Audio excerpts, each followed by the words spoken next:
I don't know who I'm talking to right now, but somebody listening to this is absolutely going through it right now.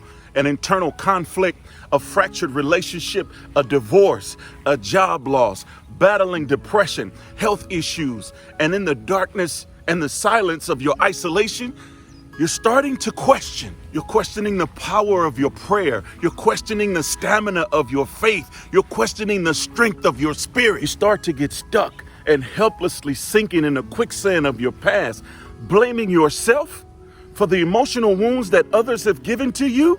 And allowing your pride to suffocate your courage, that gives weakness its voice. And oh yeah, I know the load gets heavy. I know you have your why me moments. I know at times you feel like you're being exposed to the contaminants of doubt. But you got to remember, what you're going through is just a storm.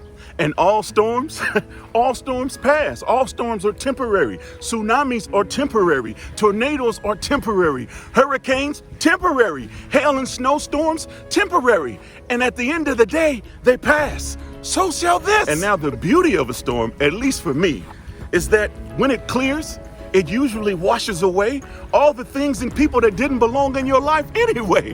When a storm clears, it usually unhinges anything that wasn't solid and steadfast, which makes way for your sunshine, which makes way for your rays of light to now flood your life. And yes, I know what you're going through at times hurts, but hold strong. I know what you're going through at times deflates you, but hold strong. I know what you're going through at times makes it even difficult for you to find motivation to get out of bed, but hold strong, hold strong, hold strong. So stay locked in and keep your faith. Keep singing, keep grinding, keep rapping, keep searching, keep loving, keep hoping, keep your head up, because your joy, your deliverance, it's within reach. I can see it.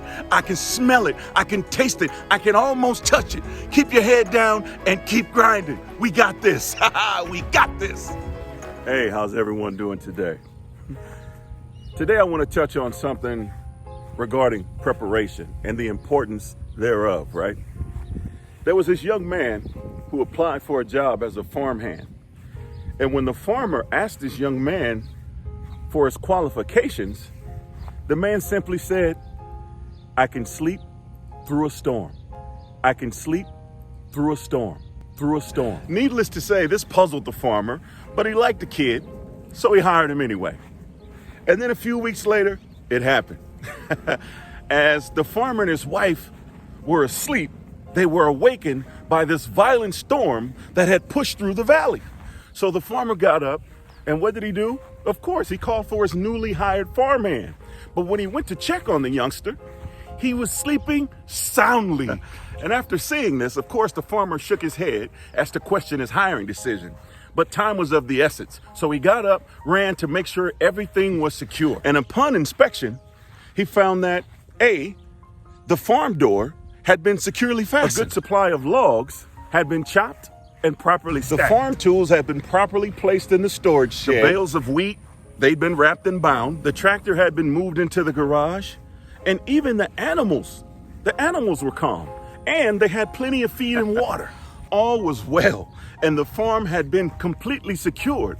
And it was at that moment, that the farmer understood the young man's words when he said, I can sleep through a storm. I can sleep through a storm.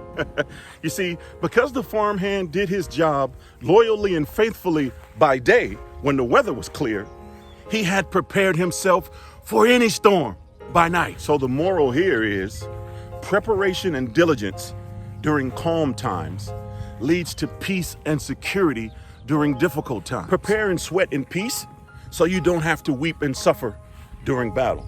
I'm prepared to sleep through any storm. The question is, are you? Hey, I wanted to share this with you guys, all right?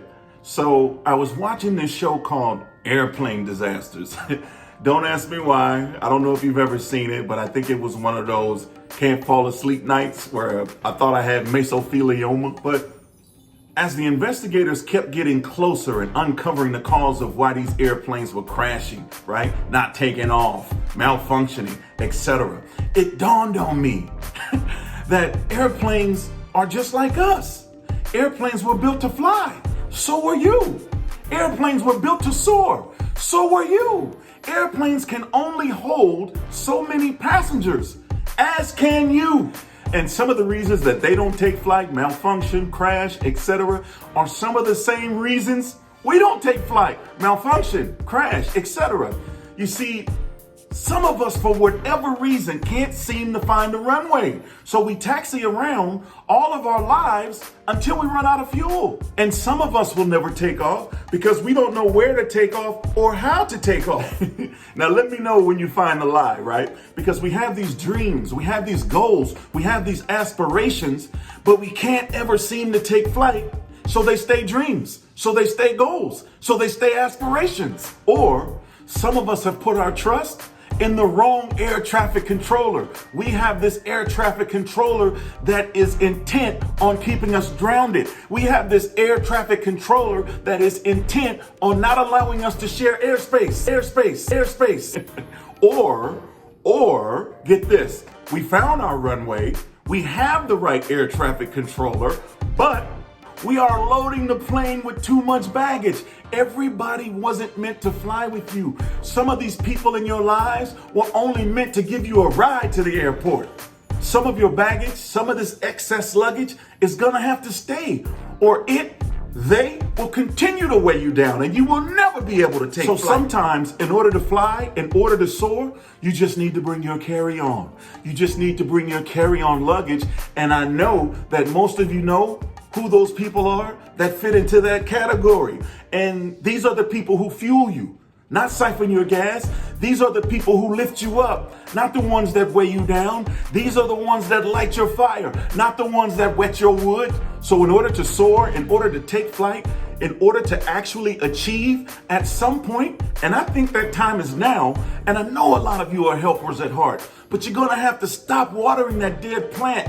You have to realize that you can't plant seeds in hardened ground. You can't give a jump to someone who has corroded cables. You can't throw an alley-oop to someone who refuses to elevate. So look, all I'm trying to say, all I'm trying to convey is do what you need to do to get clearance to take off and take flight.